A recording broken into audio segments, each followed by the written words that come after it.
Bonjour joueurs-joueuses, bienvenue au Petit Bonheur la Chance. On se retrouve aujourd'hui dans une première vidéo pour vous présenter le jeu mis à l'honneur dans notre bar au mois de mai. Ce jeu, il s'agit de The Big Book of Madness. Il s'agit d'un jeu édité par Yellow de 2 à 5 joueurs, un jeu coopératif qui se jouera en 60 à 90 minutes. Prévoyez plutôt 90 minutes pour une première partie. C'est un jeu pour joueurs plutôt expérimentés, sans parler d'experts. Il faut quand même avoir quelques notions de base dans le jeu.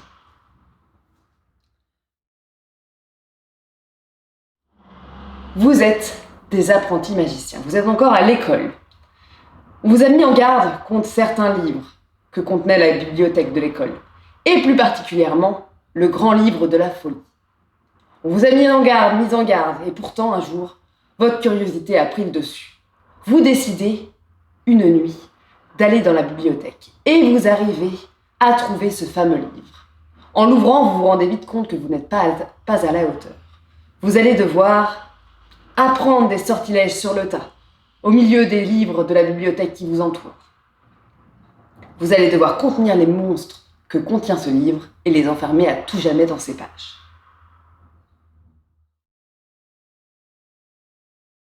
Commençons par le plateau central.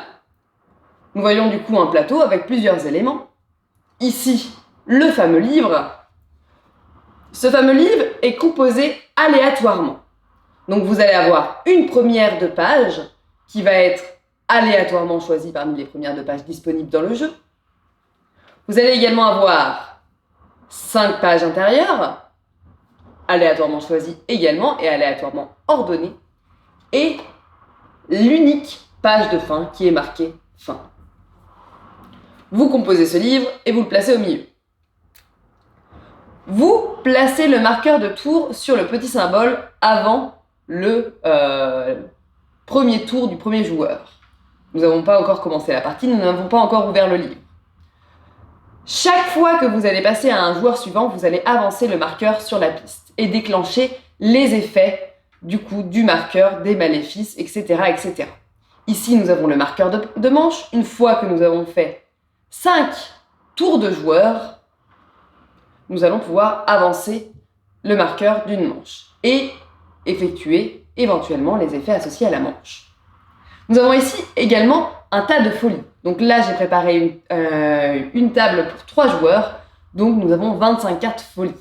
Ces cartes sont définies par le jeu selon le nombre de joueurs. À la droite de ce plateau, nous avons une sorte de marché que vous allez pouvoir acheter pendant le jeu. Donc, un marché d'éléments, un marché de sortilèges. Ces éléments-là, on va les retrouver déjà dans notre jeu de base, on le verra par la suite. Et ici, nous avons une réserve de maléfices, puisque les monstres vont nous jeter un certain nombre de maléfices, qui sont ici.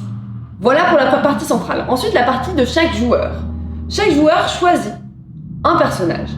Ce personnage va avoir du coup un effet particulier qui est vraiment assigné à ce personnage-là. Aucun autre personnage n'aura le même. Un deck de départ que nous retrouvons ici. Et si vous retournez la carte, vous voyez du coup une petite tête de jeu pour vous rappeler les différentes phases du jeu. On voit du coup, si on compare à un autre personnage, que vraiment on n'a pas le même deck de départ. Ici, nous avons également des sorts de base que nous avons. On a 4 fois le même sort chez chacun des joueurs. Un sort de chaque élément. Ces sorts-là pourront être remplacés au cours de la partie puisque nous avons le droit à uniquement 5 sorts devant nous. Donc c'est-à-dire que si vous voulez d'autres sorts, vous allez devoir vous débarrasser d'un autre sort pour pouvoir en rajouter un. Ici, nous avons le jeton premier joueur pour se souvenir de quel joueur c'est le tour. Maintenant qu'on a vu la présentation du jeu, on va pouvoir commencer au but de la partie.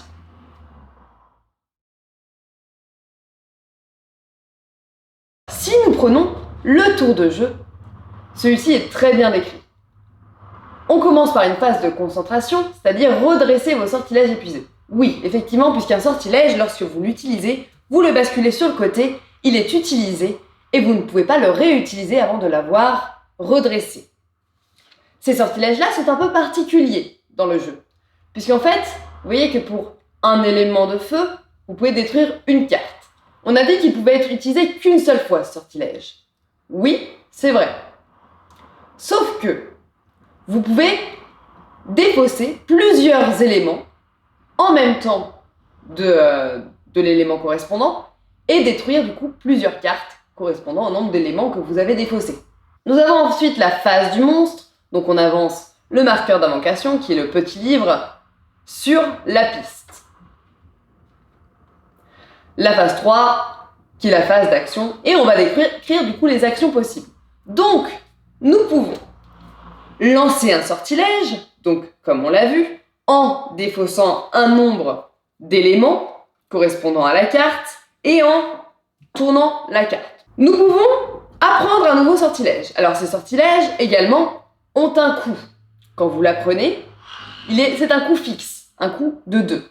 Une fois que vous avez acheté un sortilège, vous pouvez tout de suite l'utiliser à votre tour. La seule limite étant d'avoir au maximum 5 sortilèges devant soi. Vous pouvez également acquérir un élément. Donc c'est cette partie-là du marché. L'élément correspondant, alors c'est la valeur de l'élément, mais c'est également son prix.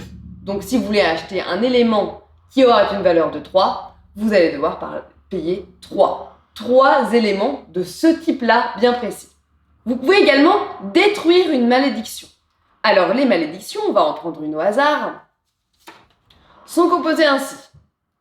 La malédiction en elle-même, donc on va dire l'effet de la malédiction, et ce qu'il nous faut pour pouvoir la défausser. Donc pour défausser cette malédiction, il va nous falloir à notre tour 4 éléments d'eau. Et vous pouvez également soigner une folie. Une folie qui sera dans votre main ou en soutien de quelqu'un d'autre. On verra ce petit côté soutien un peu plus tard. Pour guérir une folie, il faudra défausser 2 éléments du même type. Cette folie, une fois que nous l'avons soignée, retourne, quoi qu'il arrive, dans la pile de folie. Alors maintenant, comment la partie prend fin? Comment gagner contre le jeu? Alors pour gagner contre le jeu, c'est très simple, il n'y a qu'un seul prérequis. Battre le dernier monstre. Vous allez me dire, c'est simple, si on n'a pas besoin de battre les autres monstres, il n'y a pas trop de risques. Oui, mais il y a énormément de moyens de perdre. Premier moyen pour perdre la partie. Vous avez épuisé la pioche de folie. Et si quelqu'un, pendant son tour, doit repiocher une carte folie, vous perdez la partie, tout le monde est devenu fou. Deuxième moyen de perdre la partie, on l'a vu, ce serait de perdre contre le boss de fin. Et enfin, dernier moyen de perdre la partie, tout le monde est devenu fou. Alors comment chaque personne peut devenir folle? Si, lorsque vous tirez vos cartes, au début de partie, puisque vous allez piocher 6 cartes, vous n'avez que des cartes folie. Dans ce cas-là, vous n'allez pas pouvoir jouer. Vous êtes devenu fou et vous êtes éliminé. Uniquement vous. Les autres joueurs peuvent continuer. Si tout le monde a été éliminé de cette manière-là, tout le monde est devenu fou et vous avez perdu la partie.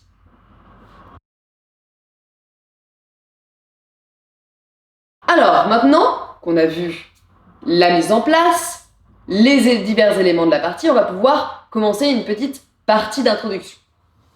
Chacun va piocher 6 cartes. C'est votre main de départ. À la fin de votre tour, vous devez d'ailleurs finir à 6 cartes. Donc soit vous avez des cartes supplémentaires et vous devez dans ce cas-là en défausser, vous choisissez lesquelles défausser, soit vous n'en avez pas assez, dans ce cas-là vous repiochez. Premier tour du premier joueur. Je suis le premier joueur, j'ai le jeton premier joueur. Nous allons du coup commencer par avancer le marqueur monstre. Donc ce marqueur monstre nous dit d'ouvrir le livre. Nous allons arriver au premier monstre. Ce premier monstre a un pouvoir d'apparition. Ce pouvoir d'apparition, vous pouvez le voir ici. Détruisez autant de folies de la pile que le nombre de joueurs. Donc ça va nous réduire le nombre de folies dans la pile. Donc là nous sommes 3. J'en détruis 3. Détruire, ça veut dire retirer entièrement du jeu. Ensuite, nous pouvons voir également sur ce monstre qu'il y a 3 éléments. Ces 3 éléments correspondent aux maléfices que l'on va devoir poser. un maléfice de feu, un maléfice d'air et un maléfice de feuilles. Nous pouvons voir également quand nous ouvrons ce livre qu'il y a deux conditions. Si on arrive à se débarrasser du monstre, nous avons un pouvoir bénéfique. Si malheureusement on n'arrive pas à se débarrasser du monde, on a un effet négatif. Ici, nous avons une petite information quant aux prochains éléments qui composeront les maléfices du prochain monstre. Pour renvoyer le monstre dans les pages du livre, nous allons devoir résoudre les maléfices. Nous pouvons les résoudre soit après qu'il nous ait déjà été lancé, soit avant. Le mieux serait avant. Alors, je vous parlais tout à l'heure de placer des cartes en soutien.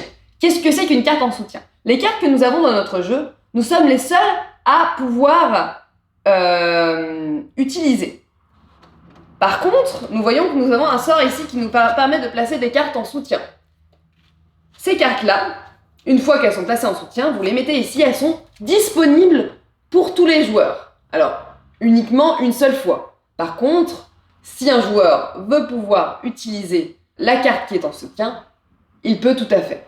Petite limitation aux cartes en soutien. Vous ne pouvez pas avoir plus de 3 cartes en soutien. Là, en l'occurrence, je vais décider pendant mon tour de défausser une de mes cartes afin qu'un autre joueur puisse faire une action. J'utilise donc cette carte-là, sachant que le joueur en face de moi a une carte rouge qui m'intéresse du coup. Je vais pouvoir lui demander du coup d'utiliser un sort. Il va pouvoir du coup utiliser le sort de glace qui nous dit placer une carte en soutien. Donc, je vais récupérer ces cartes-là. Nous allons défausser la carte pour pouvoir activer le sort. Nous activons le sort et nous plaçons cette carte-là en soutien. Ça tombe bien, c'était la carte dont j'avais besoin. Donc, le joueur a fait une action. J'ai donc 2 éléments de feu, 3 éléments de feu, 4 éléments de feu à ma disposition. C'est parfait. Je vais pouvoir du coup résoudre un maléfice. Tac. Ce maléfice-là, du coup, est défaussé. Puis il le défausse. Voilà. Dans mon jeu, il me reste 2 cartes éléments. Est-ce que je pourrais éventuellement acheter un sortilège? Ça ne m'intéresse pas trop. Mais je pourrais, cela dit, ajouter une carte élément à ma main. Alors, non pas à ma main, mais à ma défausse. Je défausse ces 2 éléments-là. Je paye le prix. Et je défausse également l'élément que je viens d'acheter. Il me reste donc un seul élément. Je ne vais plus rien faire pendant mon tour. Nous passons donc à la phase de récupération. Donc nous complétons notre main à 6 cartes. Et voilà. J'ai donc mes 6 cartes, il me reste une carte dans ma pioche. Pour le prochain tour. Mon tour est fini. Nous passons au tour du coup du joueur suivant. Le joueur suivant du coup va se placer sur la place 2. Aucun maléfice puisque nous sommes débarrassés du précédent. Il va donc pouvoir commencer son tour. Son tour avec les 4 cartes qui lui restent. Nous avons vu juste avant que la phase de récupération, donc le moment où nous allons compléter notre jeu à 6 cartes, se fait à la fin du tour. Donc il ne piochera pas de cartes pour compléter son jeu. Nous allons donner une action. Je vais donc utiliser ce sortilège-là pour donner une action à notre ami ici. Je vais donc pouvoir, ici, utiliser ce sortilège-là, payer le coût, et placer une carte en soutien. Ici. Une fois que j'ai placé ma carte en soutien, je peux revenir du coup autour de la personne. Ici, j'ai mes 4 éléments verts, 3 éléments ici, 1 élément ici, que nous défaussons afin de pouvoir enlever ce maléfice. Avec un élément restant, je ne vais pas pouvoir faire grand-chose. Je choisis donc d'arrêter mon tour et de compléter ma main à 6 cartes. Le tour est passé, nous passons donc à l'étape suivante. Il y a un maléfice non résolu. Nous allons donc devoir l'effectuer. Ce maléfice nous dit tous les joueurs ajoutent une folie dans leur défausse. Ce que nous faisons. Ici, la défausse étant vide, nous rajoutons la première carte. Donc, nous arrivons au tour de cette personne ici. Nous avions dit que nous avons largement de quoi pouvoir défausser ce maléfice-là. Alors même s'il a été réalisé, il s'agit d'une condition nécessaire pour pouvoir détruire le monstre et ainsi bénéficier de l'effet positif. Donc, je défausse les 4 cartes nécessaires pour pouvoir détruire ce maléfice. Une fois que j'ai effectué ça, est-ce que je peux faire quelque chose d'autre? Il me reste 2 plantes. J'avais dit que le sortilège de plantes était intéressant, il me semble. Hop. J'ai donc 5 sortilèges, je ne peux pas en faire un de plus. Nous passons donc au tour du joueur d'après. Alors, pour l'instant ici, je n'avais pas de maléfice, tant mieux. Je vais pouvoir potentiellement faire d'autres choses de mon tour. Donc je vais commencer par redresser les sortilèges. Ici, je peux voir que le prochain monstre aura des maléfices de feu. Je peux choisir du coup de placer 2 de mes cartes en soutien de feu, étant donné que j'ai 2 os pour pouvoir activer ce sort-là. Je vais choisir d'ailleurs de faire ça. Et je place du coup 2 cartes en soutien. Mon tour est terminé. Je pioche la dernière carte de ma pioche. Et ici, je viens rajouter une folie. Condition nécessaire pour pouvoir rebrasser ma pioche. Donc, chaque fois que votre pioche est vide, vous rajoutez une folie à votre défausse et vous remélangez le tout. Et je viens compléter ma main avec les 6 cartes. Ah, ici, j'ai pas eu de chance, j'ai directement 2 folies. 2 folies que je pourrais éventuellement supprimer au prochain tour. En tout cas, une folie que je pourrais supprimer au prochain tour. Mon tour étant terminé, nous basculons ici, sur la dernière phase du monstre. Eh bien, je vais choisir de défausser 3 éléments identiques afin d'obtenir cette carte-là. Ici. Je vais choisir de ne pas faire plus.